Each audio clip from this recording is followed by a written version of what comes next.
Short time ago, I spoke to Bernard Hickey from interest.co.nz and asked him if all this had happened pre-Euro, would Greece now be bankrupt?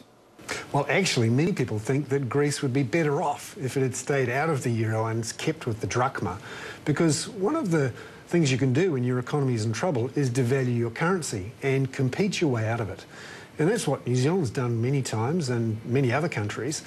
And people think that if Greece still had the drachma, it might not be in such a mess. If the UK had gone the way of the euro, would they be in a similar situation to your Italy's, your Greece, your Ireland? There's many people who say that would be the case. Britain could have been in the euro, but it was forced out of the European monetary zone in the early 90s under Thatcher. And many people say that was the best thing that ever happened to Britain, because then it had a flexible currency, its pound could fall, which it did, and it helped its export sector compete its way out. And in the last 3 to 4 years, the weakness of the pound has been one of the things keeping Britain going. So you've got your 5 central banks here going, righto, here's a lifeline, or here's a number of types of lifelines. They're not lifelines, though. Aren't they just sort of delaying the inevitable? Because they're not going to get their money back anytime soon. And Greece is not going to go, right, we're fine now, we're back on the road to redemption. What's the long-term thinking? Well, that's the issue. It was a short-term solution to a long-term problem.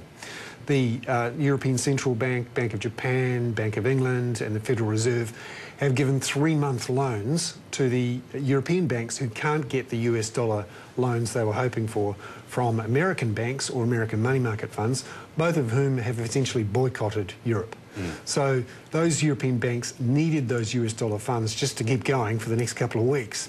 And so the central banks have tided them over, but only for the next 3 to 6 months, giving some breathing space, they hope, to find a longer-term solution to this problem. And that's a problem. There is no long-term solution yet. Another interesting element to this has been the emergence of China as a possible saviour. And China has money. They're quite keen to get in wherever they can. That's not just China. How realistic a possibility could that be? Quite possible, because the Chinese are desperate to diversify away from America. Most of their foreign reserves right now are in US Treasury bonds, and they're really concerned about the long-term US fiscal position, whether it can finance its debts, and so they want to diversify. So getting into Italian or Spanish bonds could make sense for the Chinese, but they have to be a little bit careful too, that they don't become the person holding the parcel when the music stops. Like any Ponzi scheme, and you could argue the whole thing is, if you're the last one in, you're also the one that gets burnt, and you get to hold the toxic stuff which is left over. Let's take this down to a really, really basic level, just focus on Greece, forget the Portugal Island and the other nations at the moment. Why is Greece in so much stup? Is it because its tax system is a tax system only in name and no one pays tax, or what's it all about? That's partly it. You're right, hardly anyone pays tax in Greece. In fact, they used to have a tax on swimming pools, and only 200 people in Athens used to pay it. And when they did a satellite map of Athens, they found there were more than 200,000 swimming pools. Everyone was avoiding the tax. But also Greece has had a spending spree. Certainly before and after the Olympics, they went mad spending, and because they could borrow very cheaply at very low German interest rates, all the incentive was there, and they also cheated on their budget deficit targets. And that's been the real problem. The last 3 or 4 years, the rest of Europe has worked out. The Greeks were cheating on the deficit targets, they had overspent, they hadn't taxed enough, and they had an unsustainable budget position. The Greeks are now belatedly trying to fix it, but it may be too little, too late. Why has it gone on this long? Why has it been allowed to get this bad that someone didn't say, hang on, your numbers aren't adding up, your pools didn't add up either, nothing's adding up, but we're now to the point where it's really beyond return. It's just going to have to be something very drastic. The politicians were always hoping, well, we'll just make this problem go away and then in a few months' time it'll all be fine.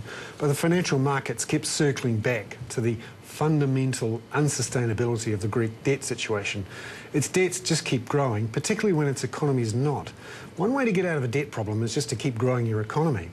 But Greece's economy has contracted for the last couple of years, and in some places very savagely.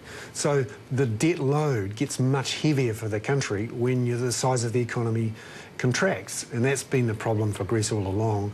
Every attempt to try and fix the problem, which is austerity, actually makes your economy smaller and makes the debt relatively bigger. So, very briefly, just finally, is this going to be the end of the Eurozone? Is this the beginning of the end of that organisation? Well, many people say that unless they can find a single way to raise debt for everyone at the same time, a Eurozone bond, for example, then the Eurozone itself is going to break up in some form. Either they'll jettison the Greeks, maybe the Portuguese, or the Germans will leave it themselves and create their own currency union. And that's why people are so nervous, because if that happens, we're looking at a financial market and banking system Armageddon, similar to the one that Lehman Brothers triggered in 2008. All right, from interest.co.nz, Bernard Hickey, thank you.